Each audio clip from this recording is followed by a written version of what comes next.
Hello, everybody. My name is Taylor Jasinski, and I'm going to show you two different resources that I have used in the past to work with my students. Now, these students have all been in-person students, so I've never had to worry about the online accessibility of them so much. But if I were to teach these in an online class, I would want these to kind of transition over. Not to mention, we also have children with disabilities inside the classroom. So, of course, I would want them to be able to transfer over to that as well. So I'm going to show you this film study introduction that I give to my film study students each year. And this is definitely my less strong resource. But I think it's really important to look at resources that maybe aren't working the way they should be or do not meet the criteria that they should in order to actually modify them and fix them and really focus on how we can make every resource more accessible to all students. So I'm going to start off with some of my cons for this just because there's a lot more of them than there are my pros. I remember as I was going through this assignment that I did not use slide templates. I just kind of put all my stuff in there the way I wanted it to be. So I would have a title and then I'd have my list of notes or whatever. And this happened a couple of times in here where I have my title and then I have my list. And I really don't use templates. You can see here how these two things are somewhat separate from this. This question down here, there's pictures. It's not super organized. And it's definitely not organized by a template. This page actually gives me a really good example of something else that could be improved upon this. These pictures do not have alternative text. It never occurred to me to go through and put in alternative text. In my regular classroom, I am literally speaking these things to people and I'm explaining what the pictures are.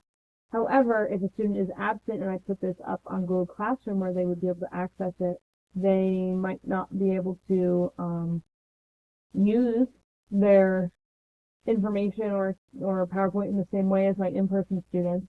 So this is a problem as well. I am going to go back to one of my slides with the title. Even for me, somebody who is able to see well and not have any real issues with distinction of words or anything like that, this is hard to read. The word production is hard to read against this super dark purple background. The contrast is just simply not there for this part, and it makes it harder to organize the information and to actually remember these notes as we go on. And then, of course, I don't know why this is the way I decided to do this, but there are not bulleted lists. The lists make sense in the way that they are organized. So here we can see that we have the first part of the list and then the second part of the list is tabbed in, but it does not contain any bullet points, which is somewhat of an issue. And can make it more difficult for students to understand that this is in fact a list and to organize the information into different pieces. So they might believe that this camera angle right here, that this is the whole list item, and then here it might be to capture a certain type of shot and they're missing some more information there. It can be very confusing and really it should have much clearer parts that actually make up each component of the list. One thing that does actually work well in this particular assignment here or material is that the reading order actually is pretty much perfect. So you'll see if I come over to my table of contents slide and I press tab, it is highlighting the table of contents, and then it highlights what makes a movie, then it highlights what does it need, knowing your audience is next, then what do they want, how it's made, planning for greatness, post-production, and is it over yet? So it actually does a really, really good job of this throughout the material of making sure that things are kept in order. And another thing that I actually like about this is that because the colors and the slides are so consistent, that they're the same pretty much the whole way through. It doesn't rely on any colors to get across meaning and to help with understanding. Now, that could be a detriment in the way that people like to organize things, but for students who might be colorblind or something like that, then that can be a really good benefit. They don't have to worry about color being the only way that something is organized or denoted. So overall, I would say that this really could use a lot of improvements in order to make it more accessible. The fonts could be changed, the font color, obviously adding in alternative text for the pictures. There's lots of different things that could be changed about this to improve it. However, my next resource is actually super cool, and I made this very early on in my career, and I'm actually still very proud of it. I think it turned out really, really awesome. So this is a website that I made for my students to guide them through a particular project. We were doing a project where they were asked to research a topic of their choice and present it to their classmates. And this was kind of their launching board for what they should be looking for in terms of research and putting their project together. This project required a lot of choice, a lot of decision-making process, and so it was really important to me that my students had a good place to organize their thoughts and kind of come back to in order to really be able to pay attention to what was going on. So first I'm going to start off with our cons, the things that are not so good about this. So once again, I have pictures without any alternative text. It is terrible, I know. Every single picture does not have alternative text.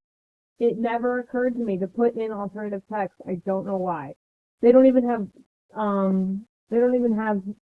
the things that go at the bottom here, the little descriptors of what it is. It is so useless, so unbelievably useless. You have to use your mouse to click into each section. That is something I unfortunately don't really know how to code. I don't know how to do that without having to click into things. So you do unfortunately have to come up to this right taskbar up here. I'll move my face with it. My right taskbar up here in order to click on the different sections of this assignment. The color contrast in some places is, oh, nope, sorry. Those are my notes for the other one.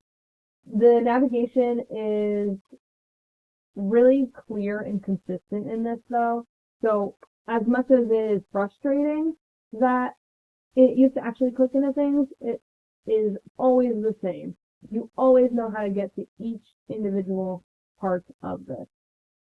On top of that, there is no blinking or moving this or anything in any of these things, which makes it much less distracting, I found, for students that tend to be easily distracted, not to mention students that might have epilepsy or anything like that. There's nothing here that could trigger an episode of some kind for them. My headers and sections are super, super clear.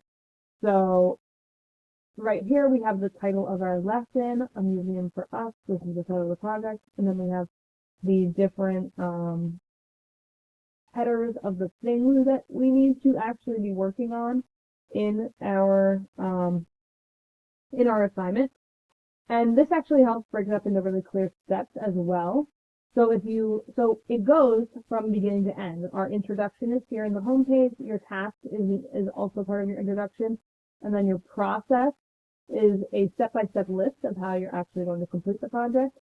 And then resources, these are extra resources I gave my students on how to actually research their project.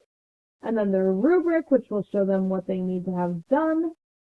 And then finally our conclusion, what is the point of doing this? So it's a really, really clear step-by-step process. Our color contrast here is a 9.48 to 1, so that is a good color contrast. It is not the best, but it is pretty good, and it goes along with the general theme of our story, which is bleh. And it makes it much easier to be able to actually literally read the words. This stuff in here is the darker color, and then most of the words are either white or black. And of course the black words are not on the red background. That would be hard to see. And then some of the places have links to things. So here you'll see a link that goes to your task, so they can actually click into the next slide like that. This helps streamline the process for them, and when they're actually reading, they're able to actually get to the next thing. And then, of course, we have our resources, which bring us to other articles, things that are outside of the regular usage here. So this is a really great resource in terms of accessibility. There's lots of white space. It's used to not kind of confuse students or to allow them to have these types of lists. It makes it much easier for them to follow along with what is going on. So these are my two resources. This second resource obviously is much, much more accessible than my first resource. But of course they both have places that they could be improved upon. And I look forward to improving upon them as we go through this class. This is a really great opportunity to look at things that can be improved in my regular in-school teaching as well as in my online teaching. So thank you very much and have a good day. Bye.